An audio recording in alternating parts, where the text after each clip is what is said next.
So I got some good comments on the last video. First one I'd like to address is from Epic something. Hang on. Excuse the clicking. All right. Where'd it go? Where did it go? Oh, Nonfiction Tube. And the comment states, I don't get it. If you're making these videos for your friend being in quotation marks, that you obviously don't want to say who it is, why not just make them private and send them to him? Just curious. My original intention was to have these videos be private, and something about it changed my mind. If I made these videos fully private, then one, I think my friend would feel obligated to watch them, and I didn't want it to seem like that. You know, I'm just kind of throwing them out there. The other part of it is my friend's going through a couple of things, and he and I have a shared audience, so I wouldn't just name him by name in the, I don't want to asshole him out, you know what I'm saying? That you put the word friend in quotation marks. You should be careful with stuff like that, because when you put friend in quotation marks, the way that it's written, you could almost be implied that you're stating that somehow this friend that I'm talking about isn't actually a person, and I'm just talking about all these things to do just some sort of a BS religious rhetoric. I assure you that's not the case, man. And anybody that's known me for a while on here or in real life will know that that's not particularly my style either. I just don't get down like that. Another good comment that we got is from Metal Memory.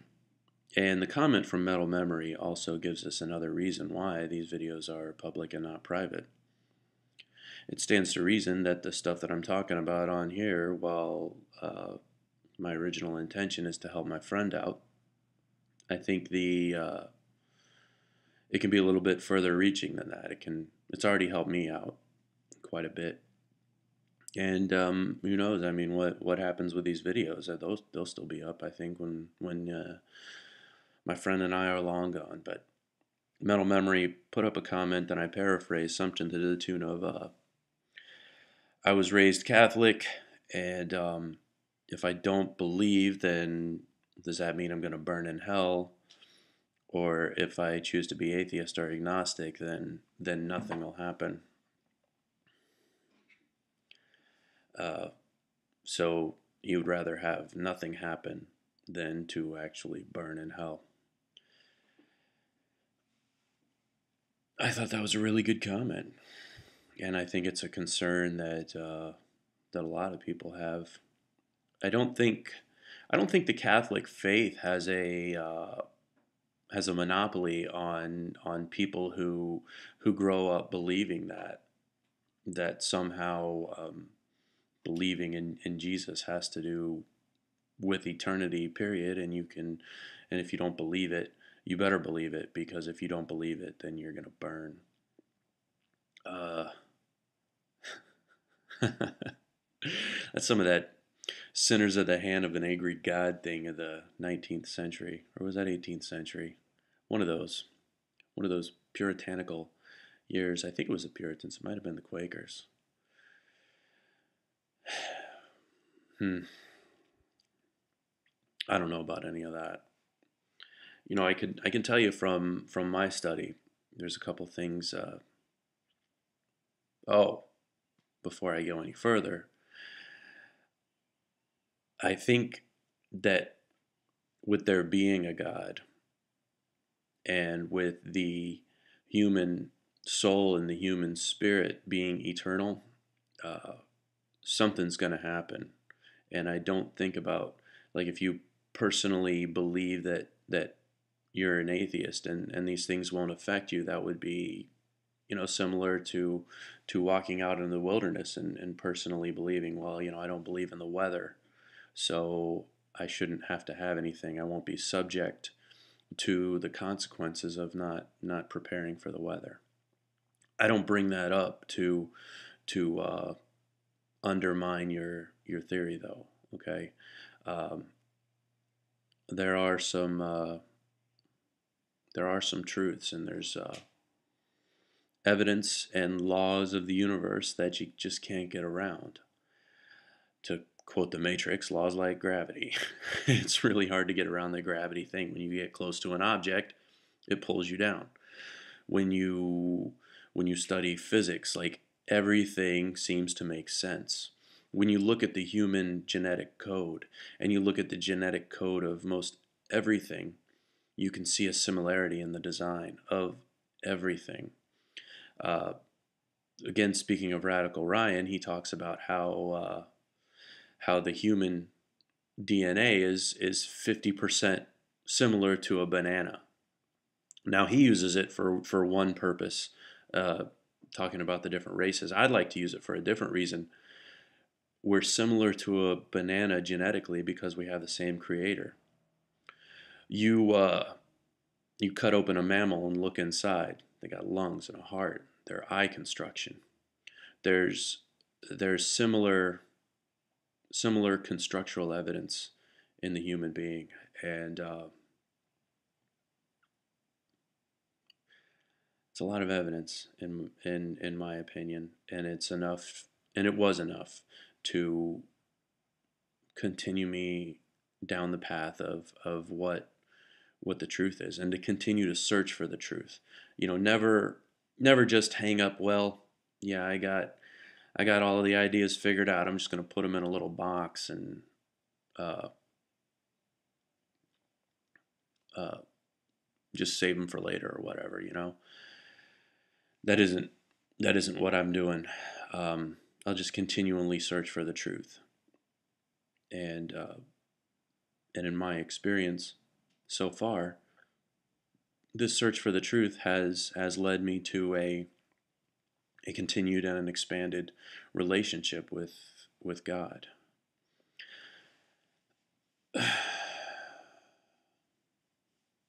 Am I a good example of it? No, no, I am not. Um, I'm really not. And if anything, I believe I'm personally evidence of the struggle that life is. Um, I would say in my life I've been in a situation where I've been healthier spiritually than I am right now, which in a way is a shame, because if I'm going to speak to people about spiritual matters, wouldn't it make more sense if I was in a completely healthy spiritual state? Then, wouldn't I be better to share something? I don't think so. I really don't. Because I'm going to be honest. I have I have questions. I have questions about the Bible. I have questions about things that don't make sense that I'm still looking for the answers to.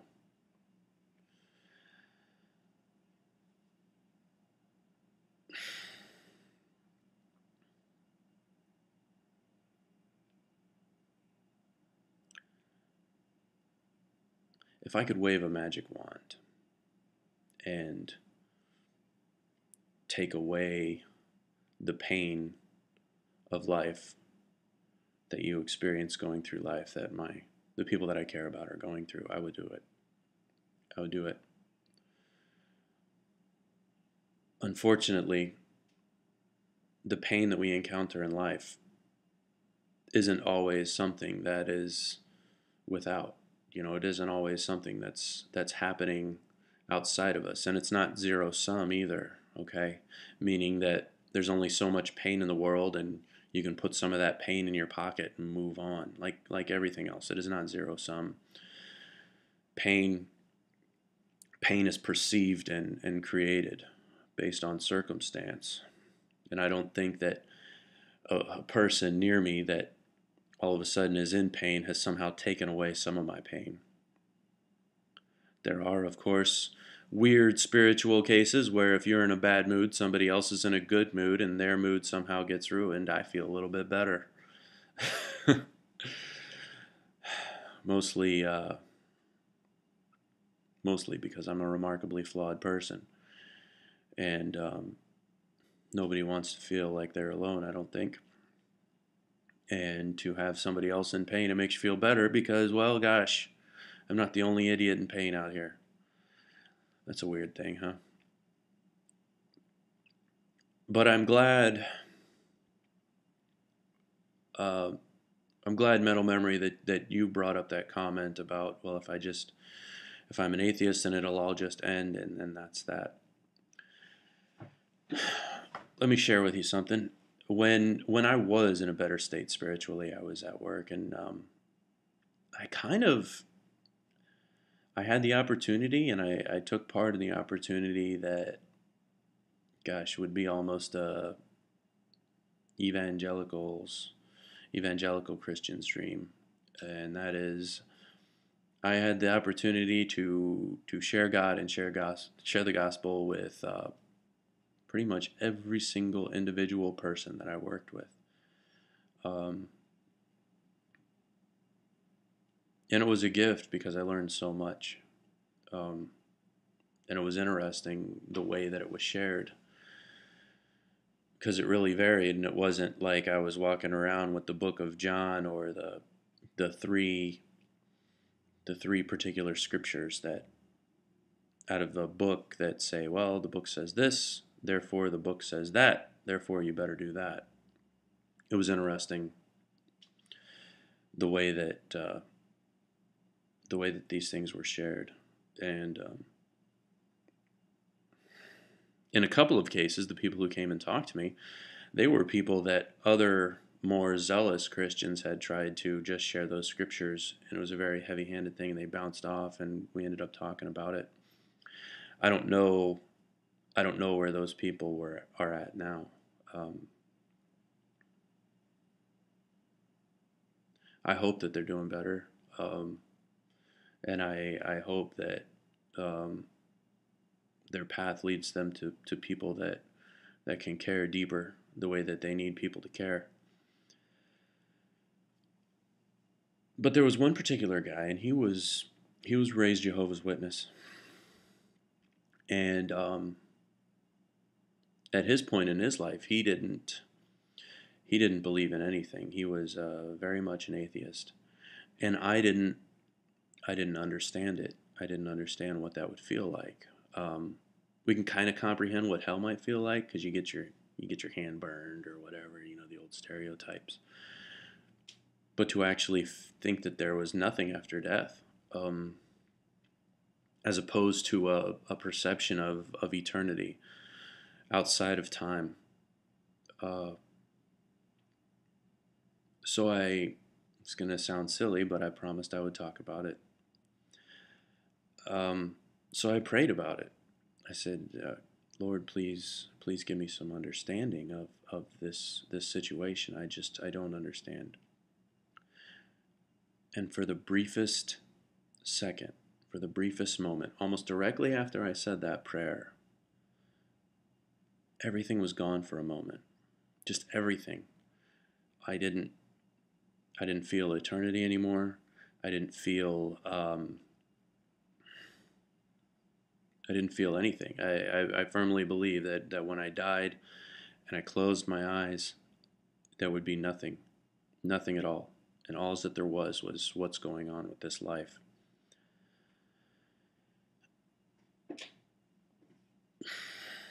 It was the feeling of such stark loneliness that I've never felt before or since. And it was only for a moment, but it seemed like such a long time because it was so different than the rest of my life.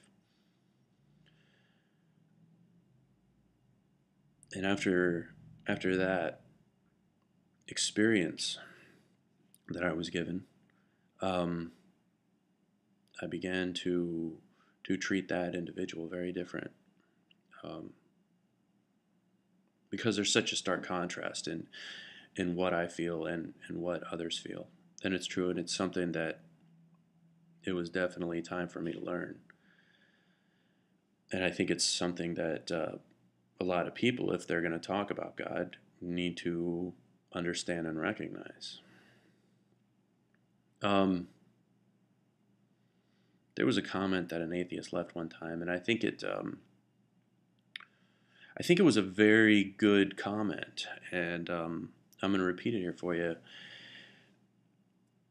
The person said, "Mr. Christian, if you want to understand how I feel about your God, then think about one of those pagan religions that you have so much trouble with that have multiple gods, 15 gods. Now think about how you feel about all those multiple gods." And then he said, "That's how I feel about your God." That's a good way to put it. That is a really good way to put it. And I think that there needs to be an understanding made there.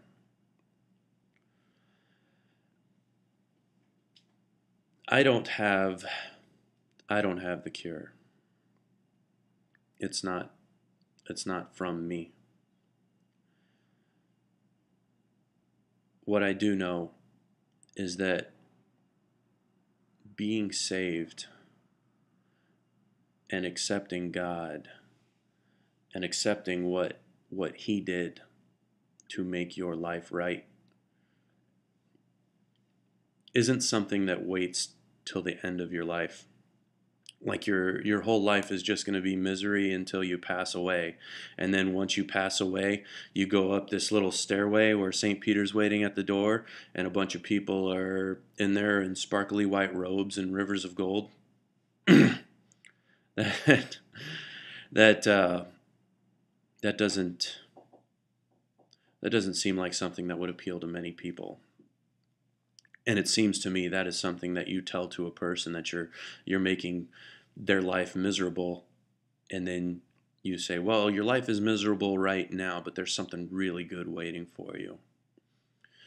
Yeah, the Bible talks about that. That there's something really good waiting for you, that there's a mansion waiting for you in heaven, that whatever good that you experience on earth, there's something even better waiting for you later on. But yet, the Bible and God exist outside of space and time, and it's a spiritual journey.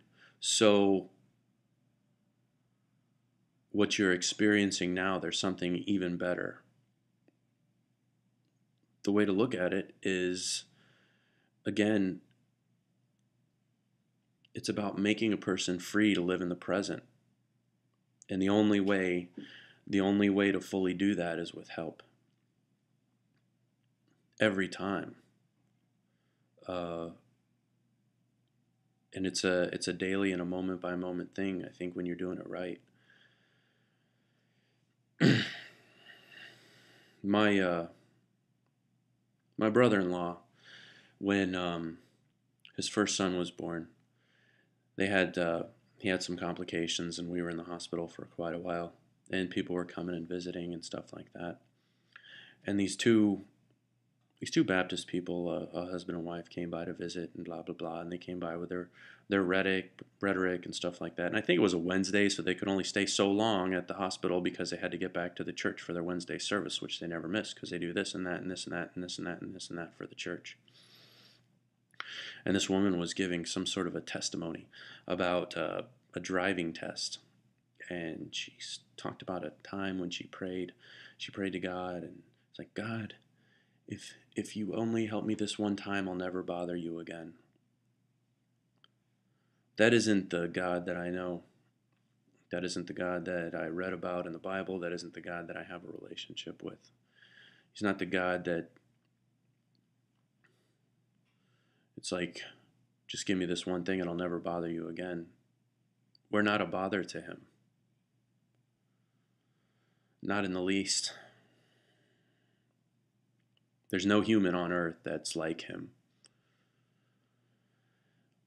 I think it's easy for us to associate our experiences with other intelligent creatures and stuff, with our own human experiences, but God's not like that. We're not a bother. He wants to help us every time to see us through this thing. Like like a father with a young child that he loves oh so much, the dearest thing.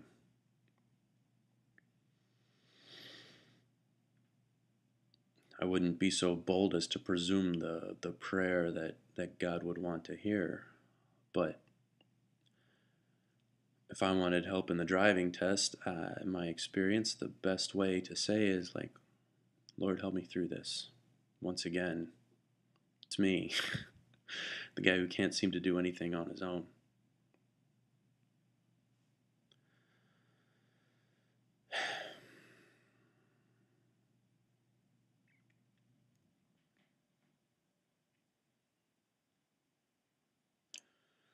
Now, my friend had mentioned that if my God walked through that door right now, he'd punch him in the mouth, knock all of his teeth out, and all that good stuff. Radical Ryan responded to that you couldn't knock his God's teeth out. I assume he's talking about Jesus in his glorified state. And then later on, Cranky Prepper asked Radical Ryan about whether or not Jesus was a pacifist.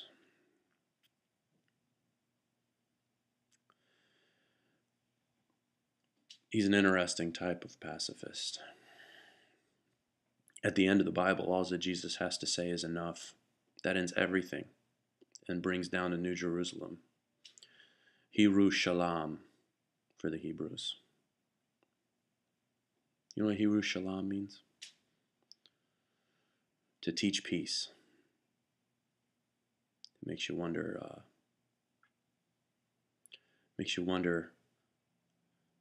If we got the wrong idea about Jerusalem in Israel, huh? When a city's own name is Hiru Shalom. Who forgot that?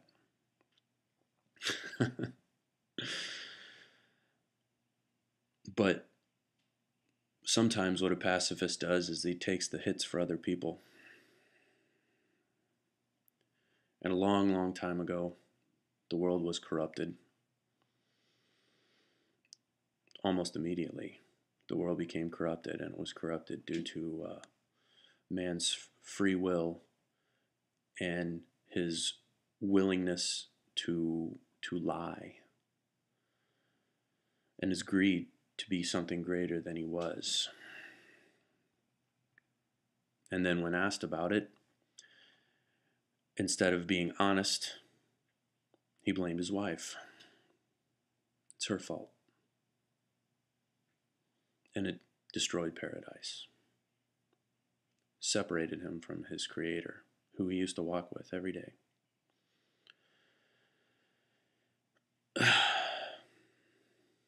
And unfortunately, when he became separated, instead of living forever in a world that would have lasted forever, the penalty was death.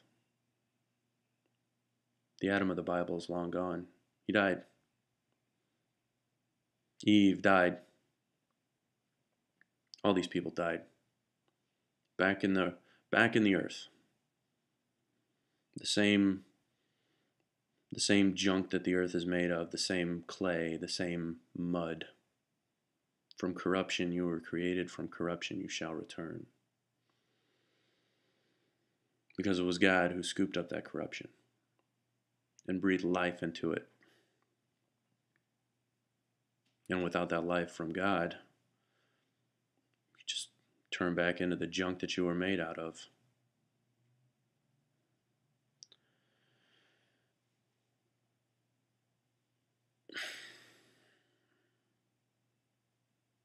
So God himself came down in the form of his Son to take that punishment, because only God could. I'm speaking of spiritual things here now. And because that punishment, that price was paid on a spiritual level, and it had to be a spiritual level, because it needed to last for all eternity. If it was just on a physical level, it would have only lasted for his generation or for maybe one or two people. Like, well, I will die for that person. And the person calling for the penalty would be like, so be it. But it needed to last for eternity. So he paid that debt on a spiritual level so that we could once again walk with him and hopefully make it to paradise.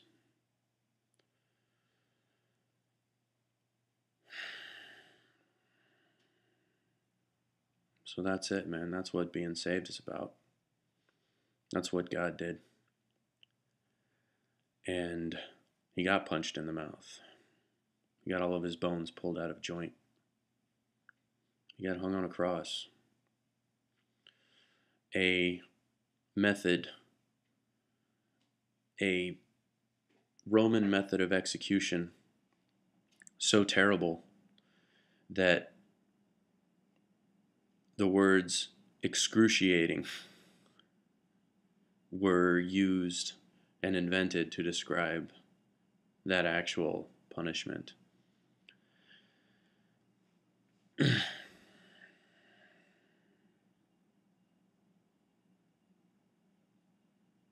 So he's asking to take your pain. He doesn't ask for a guilt offering or a scapegoat anymore. He's asking for your pain. He's asking for you to put your pain on him because he can take the hit.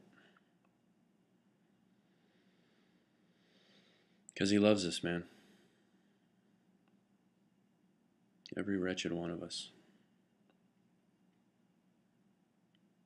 He loves us when we didn't deserve it, because that's exactly what love is.